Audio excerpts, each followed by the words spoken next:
આજકાલ ક્રાઇમ વધી રહ્યા છે એવું પોલીસ સૂત્રો દ્વારા પણ જાણવા મળેલું છે અને લોકોને પણ અનુભવ થયા.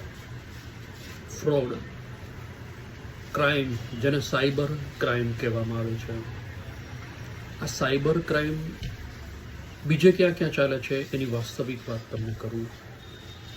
મંદિરમાં તમને આ સંતો, સાધુઓ, સાધ્વીઓ, બાવાઓ તમને ચમત્કારની વાતો કરીને જે તમારી પાસેથી પૈસા પડાવે છે ને, એને ક્રાઇમ જ કહેવાય.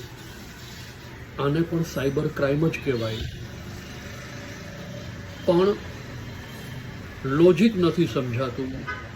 આ એક એવું સ્માર્ટ ફિલ્ડ છે મંદિર, અને મંદિરમાં બેઠેલા આવા પાખંડી બાવાઓ. મંદિરમાં બ્રાહ્મણો બેઠા હોય આગળ લાઈનમાં, એ તમને ઘડે ઘડે પૈસા માગે તમારી પાસે, આપો આપો, અમને આપો, બસ તો તમારું કલ્યાણ થાય. એટલે તમારી પાસે પણ ચમત્કારની વાત કરે છે. આ પણ એક ક્રાઇમ છે. Stop to donate a single coin in mandir, then you can see what is right, where is God. તો જ તમને સમજાશે. બંધ કરી દો એકવાર આ સિસ્ટમ. ₹1 આપવાનું બંધ કરો, પછી જુઓ બધા કેમ તાગડધીના કરે છે. તમારા જ પૈસે સાલાઓ તાગડધીના કરે છે, અને તમને 2 લાડુડી આપવા માટે તમને એમ કે 251, 500 આપો તો જ આપીએ. કલ્પના કરો, તમારા જ પૈસાથી રેસ્ટોરન્ટ ખોલે અને પછી એમાં ખૂબ મોટો પ્રોફિટ લે છે. મફત નથી દેતા, તમારા જ પૈસા. એ ક્યાં કમાવા ગયા હતા? સાધુઓ કમાવા ગયા હતા કે? તમારા પૈસે જમીન લઈ, તમારા પૈસે એમાં મંદિર બને, એમાં બધું જ તમારા પૈસે ચાલે. એ લોકો તમને એમ કે ધર્મનું ન ખવાય. સાલા આખી જિંદગી સવાર બપોર સાંજ ધર્મનું જ ખાય છે પોતે, અને તમને એમ કે ધર્મનું ન ખવાય. બ્રાહ્મણો તમને એવી પટ્ટી પડાવે, ધર્મનું ન ખવાય ક્યાંય, પોતે ખાઈ જાય.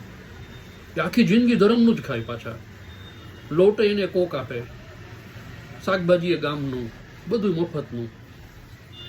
એ શું મહેનત કરે છે? ચમત્કારની વાર્તા કરે તમારી સાથે. કોઈ આ બધા ભગવાનના એજન્ટો છે. બ્રાહ્મણો એટલે ભગવાનના એજન્ટ થઈ ગયા. લૂંટ કરે છે.